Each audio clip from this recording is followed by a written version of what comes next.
কোটা আন্দোলন ঘিরে সহিংসতায় মিরপুর, মোহাম্মদপুর, মহাখালী, উত্তরা ও বাড্ডায় সিটি কর্পোরেশনের আঞ্চলিক কার্যালয়গুলোতে তাণ্ডব চালায় দুর্বৃত্তরা। জ্বালিয়ে দেওয়া হয় এসব কার্যালয়ের সবগুলো গাড়ি।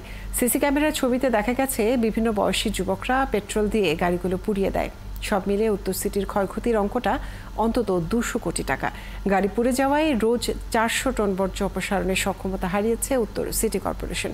সাজিদ সরকারের প্রতিবেদন।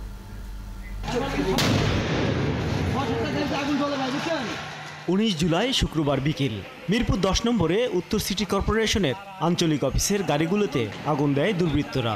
নিরাপদ দূরত্ব থেকে এই ছবি ধারণ করেন প্রতিষ্ঠানের কর্মীরা।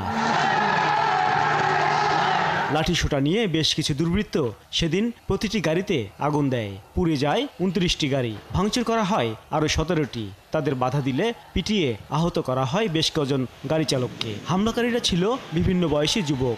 গাড়ি ভাঙচুর, এই অ্যাক্সিডেন্টে গাড়ি ভাঙচুর করতেছে, তো আমরা হাত জোর করতেছি, হাত জোর করেছি, ভাই আপনারা গাড়িগুলো ভাঙেন না। তো ওনারা করলো কি, একটা পেট্রোল মানে হাতের ভিতর কি জানি পেট্রোলের মতো, মুখে মাস্ক পরা, তো ও মনে করেন ফিকা ফিকা মারলো, মারার পরে গ্লাস সব ভাঙলো।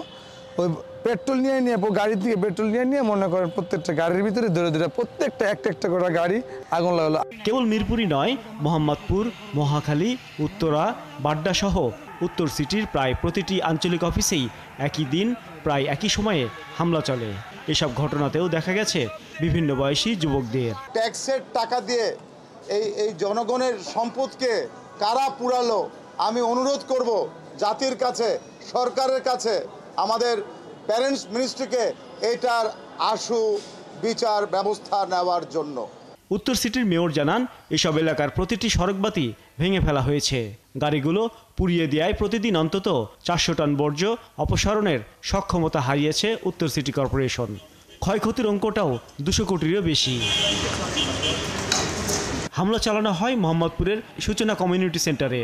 একদল দুর্বৃত্ত গেট ভেঙে ভিতরে ঢুকে ভাঙচুরের পর ভবনটিতে আগুন ধরিয়ে দেয়। পরে বেছে বেছে সিসি ক্যামেরাগুলোও ভেঙে দেয়া হয়। সাজিদ সরকার, 71, ঢাকা।